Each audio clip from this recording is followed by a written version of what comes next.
I'm Christy. Today I want to talk to you about parental control apps. Now, as I mentioned last week, I've got a link to that post in the blog. You can find that at www.havenofhopeforme.com. This one posted in January of 2021. Years ago, we chose to start using a parental control app on our boys' devices. We did it when the boys got their first tablets and before they even had cell phones. I wouldn't necessarily jump to the same conclusion today, but then it was the quickest and most complete way to have some control over what and when they use their devices. Now, I should start by saying this was a little over 8 years ago. I had the boys do some schoolwork and some chores over the summer. If they completed the required checklist enough days over the summer, and I think I actually had a certain number of hours they had to hit, then they would earn either a tablet or an iPod. They both squeaked it out, with Sean literally finishing out his hours the night before his cutoff. We then debated about whether they wanted an Android tablet or an Apple iPod. In the end, they both chose the Android tablet. Now, a year or two later, I thought I'd have the boys charge their devices in their rooms overnight. I quickly discovered that we needed a bedtime blocker because AJ liked to stay up later than we wanted him up at night. Now, that's not necessarily an issue in and of itself, but it meant that he wasn't getting enough sleep at night. And that meant he was very contrarian for us the next day. Nobody was happy with that result. So I started looking for something that would allow me to control how late he was on his tablet, and I had them start charging their tablets downstairs again. I put the app on both the boys' tablets and later on their cell phones, and I could control how long they were on their devices each day, as well as when they weren't allowed to be on them overnight. Now, fast forward to today. We're still using this app for both boys on their tablets and cell phones. As Sean has matured, I've slowly lessened his restrictions to the point where I'm basically not restricting him from anything.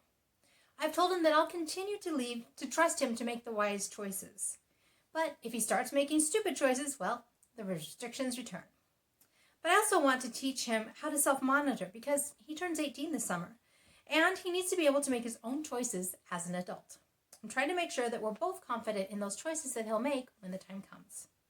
Now, AJ, on the other hand, still has that bedtime blocker in place. And I hear pretty much every night about how much he hates it and when am I going to take it off? Well, honestly, I'm not ready to do that. I'm not ready to address it either.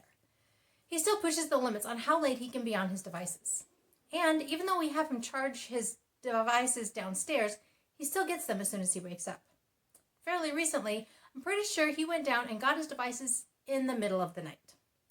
Yeah, that's why I want him to have that bedtime blocker on, so he can't be on them when he really needs to be sleeping and make life difficult for everybody the next day. So in the end, I chose to go with an app called Screen Time.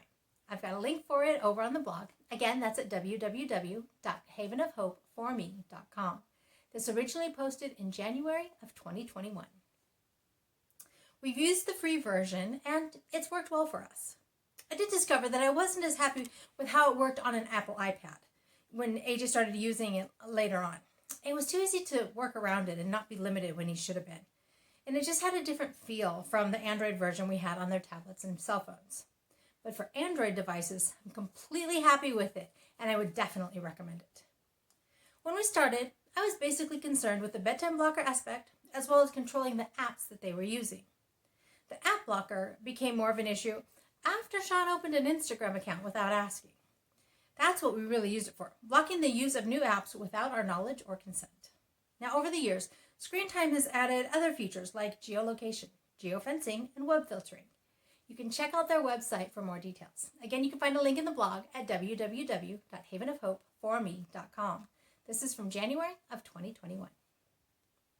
And once we added AJ to our family plan, because we started him out on a prepaid flip phone, we added their parental control app for $5 a month so that we could control how much data the boys were using. Now again, it was really to control AJ's usage. We were fairly data stingy in those days, and AJ would blow through his monthly allowance in 3 or 4 days. So the app allowed us to control the kind of content that they would get as well. Now, like with Screen Time, I've slowly weaned Sean off the restrictions to his usage, with the same warning that if you make stupid choices, they come back. Now, this is probably the key for us as parents or caregivers of adults with special needs. It's a tough one to balance, too. I've chosen to focus on the practical, real-life issues. Namely, AJ doesn't have enough awareness of time, or at least enough self-control to limit himself to normal usage hours, so he needs the bedtime blocking aspects. And since he still functions at a lower to mid-elementary level, there are definitely content concerns, so I continue to use the age blocking aspects as well. Now, how long will I continue to use these apps? Honestly, I'm not sure. I think I'll keep them on as long as he's living with us. And as much as he doesn't like it, I think he's beginning to accept it. Will I continue to use them once he moves out? I have no idea. I'm choosing not to worry or focus on this for now because I don't have enough information to make an informed decision right now. I'll have to see where he ends up and what criteria they have in place.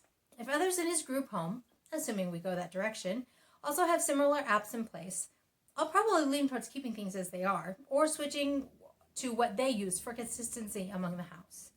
If they have a rule against it, obviously I'll take it off. Now, I know that's not necessarily overly helpful for you, but that's my take on the issue. I'm hoping that you now have a few things to think about and are pointed in the right direction or direction for answers that'll help you and your family. Which leads me to my question for this week. Do you use any parental control apps or software for your loved one? I'd love to hear about it. You can leave me a comment below, or you can leave me a comment over on the blog. Once again, that's at www.havenofhopeforme.com. This originally posted in January of 2021. Maybe your comment will help me find a better solution for our family. So I'm trying to balance the control with independence so that I can continue to say that life is good and there is never a dull moment.